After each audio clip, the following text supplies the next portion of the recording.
los que están encendiendo el juego no tienen ningún problema, si como un coordinador. ¿Cómo se llama el de cosas de química? El chico de química que le tocó para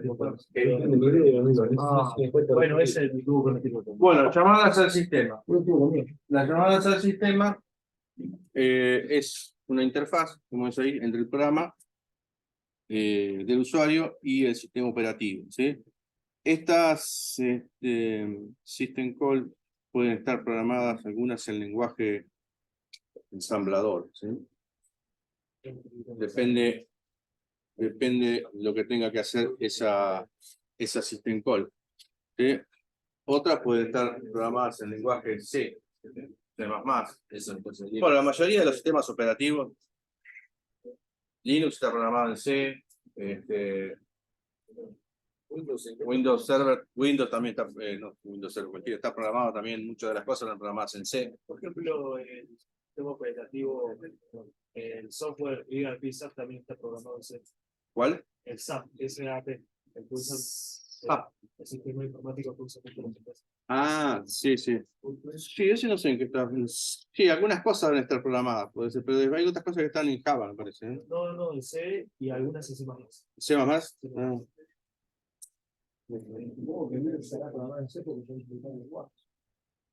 ¿Cómo? Sí, pero ¿por qué? Eso lo vimos nosotros. ¿Eh? ¿Lo vimos este año? Acá lo vimos, sí. ¿Por qué el sistema operativo se pasó a programar en lenguaje C? Que sería un lenguaje de alto nivel. Para hacerlo portable. Para hacerlo portable. Sí. Si lo hacía en código de máquina, el lenguaje ensamblador, digo, era difícil porque vos al llevarlo a otro lugar, tenés otro equipo, otra máquina, otra unidad central de proceso.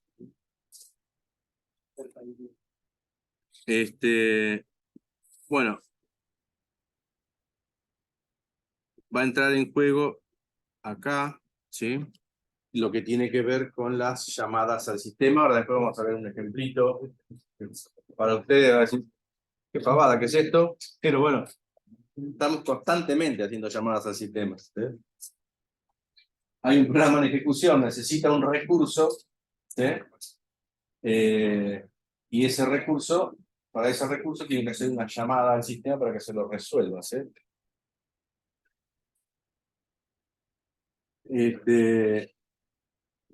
Y acá también entra en juego, en todo este sistema, las interrupciones. Se produce una interrupción, hay una llamada al sistema, si es que necesita un recurso, o puede haber una interrupción porque el proceso, hay otro con mayor prioridad, entra un proceso con mayor prioridad y se tiene que ejecutar. Entonces, en el sistema de interrupciones también se produce una interrupción y el proceso vuelve otra vez a la cola de listo porque entre uno que tiene más prioridad. Pero bueno, lo importante acá es seguir con el tema de las llamadas al sistema, ¿sí? Si el proceso está en ejecución y el proceso termina, va a tener que llamar a una system call para que el proceso termine. ¿Sí? Entonces las llamadas al sistema son dos programas que se ejecutan. Son todos programas que son diferentes para cada... Para cada una de las cosas hay una system call diferente. ¿Sí? Por ejemplo, necesito preparar una unidad de cinta, hacer un open, ¿sí? Un archivo. ¿Sí? Necesito crear un archivo. Hago una llamada al sistema, ¿sí? Para que me cree el archivo. Una llamada al sistema para iniciar un programa que está de final y que le hacía otra de inicio del programa. Y llama ahí está llamando una función, en realidad. Cuando voy a crear un proceso, llamo una función para que lo cree. Pero sería una especie de system call también.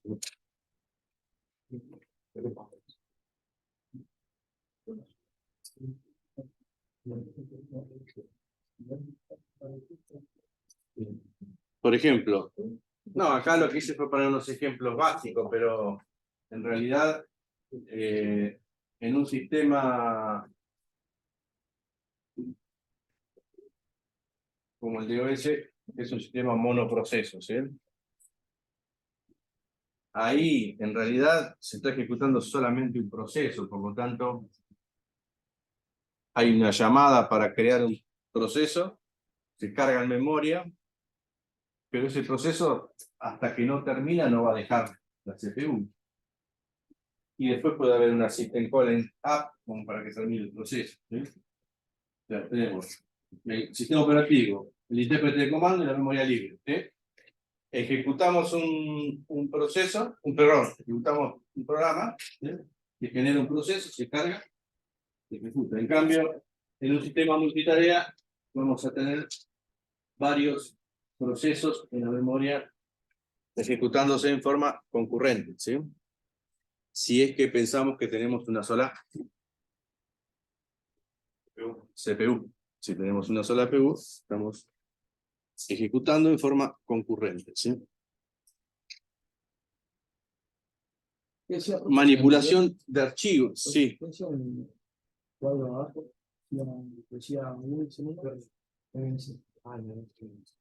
Acá abajo dice fork, sí. O sea, si voy a crear un proceso, llamo a fork, ¿sí? Creo un proceso. Pero después ustedes a fork lo van a usar después. En la práctica 4. En la práctica 4 van a usar el fork, ¿sí? Para crear procesos. Y van a empezar a usar el lenguaje de programación en C. ¿Qué es lo que voy a hacer? Exit, bueno, sería ya una system call exit para que termine ese proceso que está en ejecución. Llamadas al sistema. Bueno, acá se nombran algunas llamadas al sistema, ¿sí? Para manipulación de archivos, como crear un proceso, deletear un, perdón, crear un archivo, deletear un archivo, etcétera, etcétera.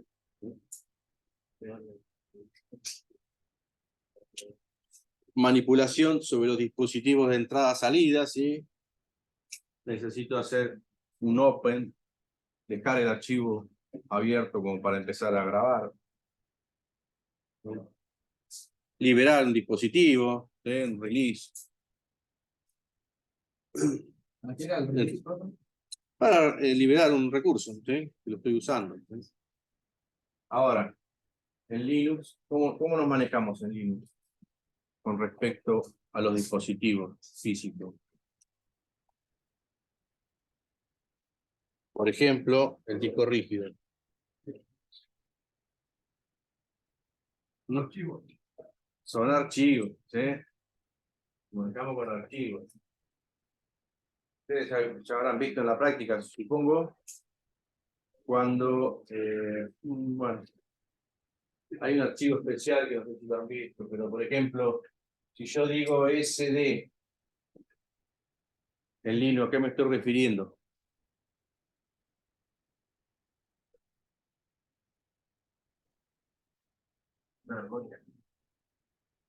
A un disco rígido. Claro. Si yo digo SDA, me estoy refiriendo a un disco rígido. Si yo digo SDB, esa máquina tiene 2 discos rígidos. ¿Sí? Eso, si lo vieron, lo van a ver en la práctica. Si yo digo SDA1, es una partición. SDA2, ese disco tiene 2 particiones. ¿Sí? Bueno, hay otra que es FDD, que ya ni la usan, que es la disquetera. ¿Sí? Todo se maneja a través de un archivo. No me acuerdo la sigla del DVD. Bueno, no importa. Entonces, manipulación de los dispositivos, ¿sí? Son todas llamadas al sistema. Por ejemplo, algunos, no sé, bueno, uno va con el mouse y se fija, ¿sí? Pero si uno está en modo comando, bueno, si está en modo comando no es lo mismo. Uno si lo hace en modo comando, escribe el comando. Y si está en modo texto, va con el mouse y hace clic en donde corresponde, pero en realidad está haciendo una llamada igual al sistema. Si yo estoy en una CLI, en Linux, hago un date, un time, me va a mostrar ¿sí? La fecha. ¿Sí? Si hago free, por ejemplo, es un comando que lo van a ver en la práctica 5. En la práctica 5, me va a mostrar datos sobre la memoria RAM. ¿Sí? Cuánta memoria RAM tengo, cuánta tengo libre, cuánta tengo ocupada, cuánta tengo ocupada con buffer, cuánto tengo... O sea, toda la información. Toda la información sobre la memoria RAM. ¿Sí? Y hay otros comandos que brillan un montón. Bueno, son todas llamadas al sistema, ¿sí? Como dice ahí, NAM, ¿sí? Y me muestra también información sobre el estado del proceso, perdón, sobre el estado del equipo en un determinado tiempo. ¿Sí? La carga que tiene ese procesador en un determinado tiempo. ¿Sí? Son datos que los uso cuando estoy administrando sistemas operativos. ¿Sí? Está muy lento el equipo. Y bueno, por qué el administrador va a ir a hacer un AME, a ver si en ese momento, porque por ahí capaz que ahora se liberó, pero capaz que hace 10 minutos tenía una carga importante de proceso.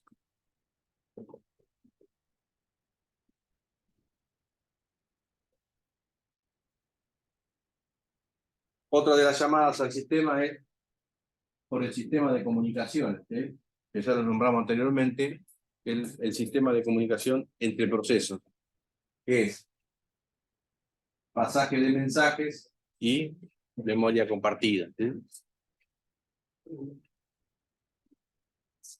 Acá hay dos procesos que se están mandando, o que necesitan mandarse mensajes, ¿sí? Pero lo hacen a través de, usan alguna función del kernel para mandar la información entre procesos. ¿Sí? No, no necesariamente tiene que ser interfaz de comando. Me refiero a que usa el kernel para pasarse los mensajes. ¿Sí? Usan la función del kernel para pasar mensajes.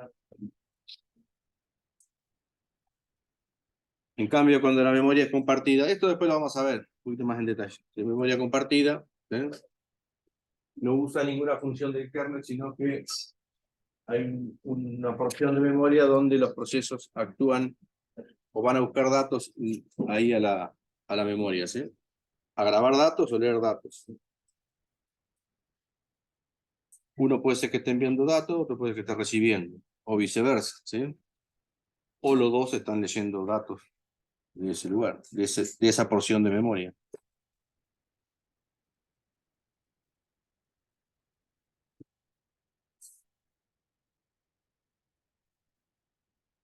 Acá vamos a entrar en otro tema, ¿sí? Ya vimos vimos al sistema operativo como un proveedor de servicios. Ahora vamos a entrar en otro tema que está también en el libro, que pueden leer de ahí, que es el modo dual. ¿Sí? Modo dual. ¿Sí? Para asegurar la protección de los sistemas operativos, hay dos modos de ejecución. ¿Sí? En un determinado momento, el hardware cambió. ¿Sí? Cuando hicimos un poco de historia, o cuando, por ejemplo, bueno, el que cursó conmigo arquitectura de computadoras, que yo le hice un panorama del Intel 8086, 8286, 8386, como fueron avanzando los procesadores, ¿sí? 8486, el Pentium, ¿sí? Pentium 1, Pentium 2, Pentium 3. ¿Se acuerdan todo eso? Bueno, el que cursó conmigo lo vio, seguramente. Pero bueno, fue avanzando así los procesadores. En un determinado momento, por ejemplo, yo tengo un 8286 o un 8086. No podía instalar ahí un sistema operativo Linux. Cuando apareció el 386 o el 486, no recuerdo bien, cambió el modo de ejecución. ¿Sí?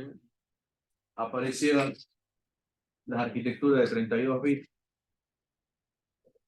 y se le proveyó al hardware de un bit de modo. Ese bit de modo, ¿sí?, hace referencia al modo dual de ejecución. Si el bit está en 0, estamos ejecutando procesos en modo kernel o modo supervisor.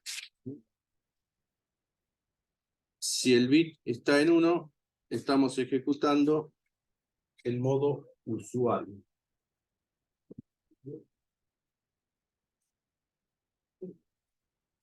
Entonces, por ejemplo, si un usuario está haciendo algo, ¿sí?, y necesita y hace una llamada al sistema, ese proceso pasa a ejecutarse en modo supervisor, ¿sí?, porque hizo una llamada al sistema. Y ya ahí el usuario, y este proceso está ejecutándose en modo usuario, va a pasar a ejecutarse en otro modo y el bit se pone en 0 y protege todos los recursos del sistema operativo. Sí, iban haciendo preguntas. Sí, ¿cuál es el procesador en el que cambia y se agrega este? Y creo que me parece que fue el 380, 380. Yo estoy hablando de Intel, sí, precisamente, el 80, 386 y un modelo. Había dos modelos. SX y DX, algo así, no me acuerdo. Pero hubo ahí un cambio, ¿sí?, que pasaron de 16 a 32 también. Y bueno, a partir de ahí se pudo empezar a instalar un sistema operativo Linux. Yo me acuerdo que en esa época ahí empezaron a aparecer algunos cursos de Unix, ¿sí? Como estaban las 386 o las 486, empezaron a aparecer algunos cursos de Unix, todo en modo texto, ¿sí? En modo texto. Y me acuerdo que había una pequeña red armada con 3 o 4 computadoras que estaban con sistema operativo Unix,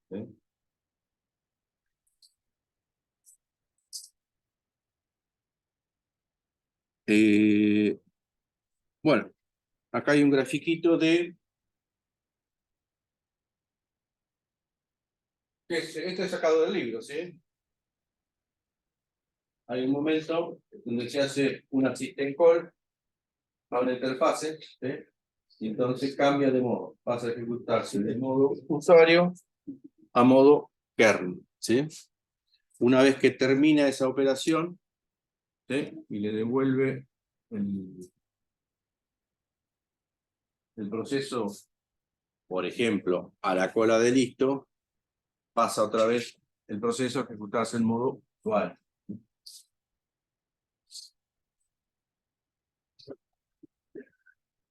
Acá hay una serie de, bueno, open, por ejemplo, una system call, un return, ¿sí?,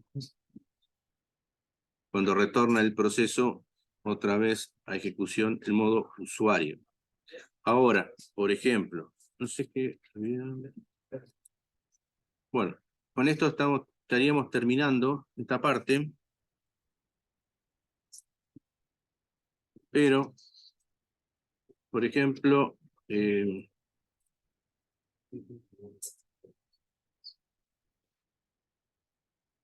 les quería mostrar algo.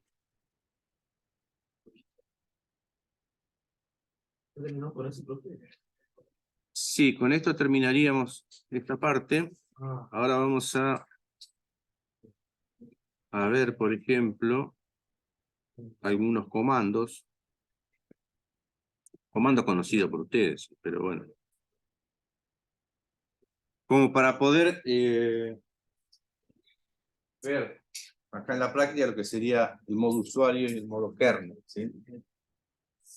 Que en realidad lo estamos haciendo constantemente, pero no nos damos cuenta, no sabemos, ¿sí?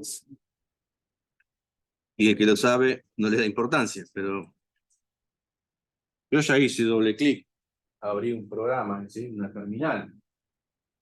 Ahora, yo abro una terminal, por ejemplo. Se ve poco, ¿no? ¿Se ve bien? O sea, cuando arranca el sistema operativo. Cuando arranca el sistema operativo, ¿en qué modo arrancaría? No, modo supervisor. Es un modo supervisor, ¿no? Y modo supervisor. Hay un programa que es el principal que se va a iniciar. Que se inicia en modo supervisor. Se inicia en modo supervisor, que sería el padre de todos los procesos, en realidad. ¿Sí? Por ejemplo, a ver, ¿conocen el comando PS?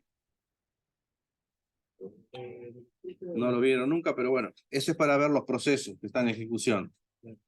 Ahí no me muestra nada porque no le puse ningún parámetro, ¿sí? Si le pongo AUX, pero bueno, a ver, significa el A, la U y la X, pero me va mostrando distintas cosas, ¿eh? Si yo le doy Enter, ahí me va a mostrar un montón de procesos.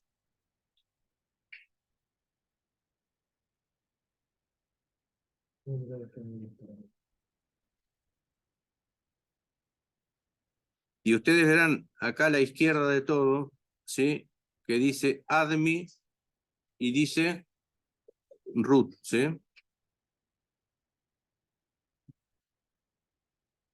Que son procesos del root y procesos del usuario.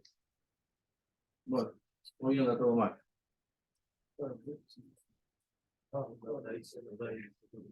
Bueno, cuando arranca, ¿qué dice acá? Init, ¿sí? Es el programa que inicia, el primero que se ejecuta, ¿sí? Cuando arranca el sistema operativo. Y ese es el proceso número 1. Acá, esto lo van a ver más adelante, en procesos, ¿sí? El PID, que es el Process ID, que por ahí ya se los nombró Lautaro. El Process ID, el proceso número 1. ¿Sí? Cada proceso tiene un número. ¿Sí? En realidad se maneja por el número, no se maneja por el nombre. ¿Sí? Nosotros lo vemos por el nombre, pero en realidad internamente se manejan con el número. ¿Sí? Y bueno, una vez que se inicia ese proceso, arrancan un montón de procesos más, ¿sí? Que son propios del sistema operativo, la parte gráfica, ¿sí? Un montón de cosas. ¿Sí? Todo acá empieza la parte gráfica. ¿Sí? Miren la cantidad de procesos que hay en ejecución en este momento. ¿Sí? Y no estoy haciendo nada. No estoy haciendo nada, hay un montón de procesos que están en ejecución. ¿Sí? Muchos de estos procesos no quiere decir que estén todos ejecutándose, algunos están dormidos, se van a ejecutar cuando se necesite hacer alguna cosa. Y justo ese proceso es el que me va a brindar esa cosa que voy a hacer. No todos están en ejecución constantemente. Están cargados, pero muchos están dormidos, otros pueden estar descargados en el disco. También es un sistema un sistema de administración de procesos que lo vamos a ver un poquito más adelante, ¿sí? Que es un poquito más completo, que es el del sistema operativo Unix.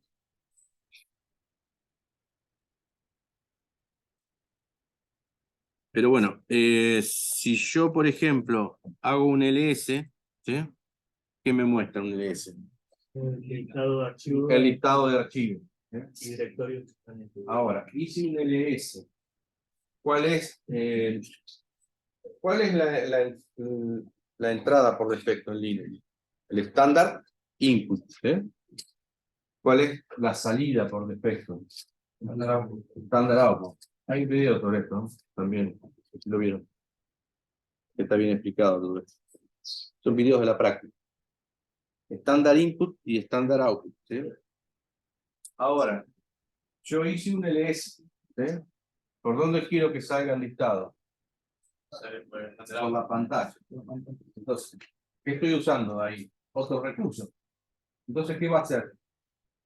Ejecuto el LS y el LS ¿qué va a tener que hacer? Una llamada al sistema. Esta llamada al sistema va a tratar lo que le estoy pidiendo, que sería que muestre algo por la pantalla. Entonces, paso de modo usuario a modo kernel, ¿sí? Ahora, por ejemplo, otro ejemplo. Si yo al ls, esto saben lo que es, ¿no? El signo mayor. Sí. Redireccionar el archivo, perdón, redireccionar el listado a la salida a un archivo, ¿sí? Pensándolo, ¿no? Si yo hago eso, otra vez estoy haciendo lo mismo. Hice un ls, pero ¿qué voy a hacer sobre ese ls? ¿A dónde lo voy a mandar? A un archivo. ¿Sí? Entonces, ¿qué voy a tener que hacer? Voy a tener que hacer un open para preparar, bueno, voy a hacer una llamada al sistema, un open para preparar ese dispositivo que sería el disco rígido. Luego va a haber otra llamada al sistema que va a ser para que me cree el archivo. Les pasé el nombre del archivo. Bueno, eso se pasa a ejecutar en modo supervisor. ¿Sí? ¿Se entiende? Sí.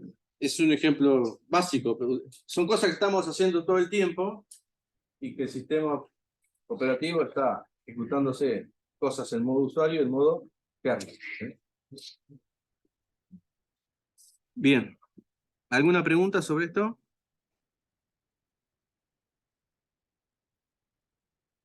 No, pero no subió los videos.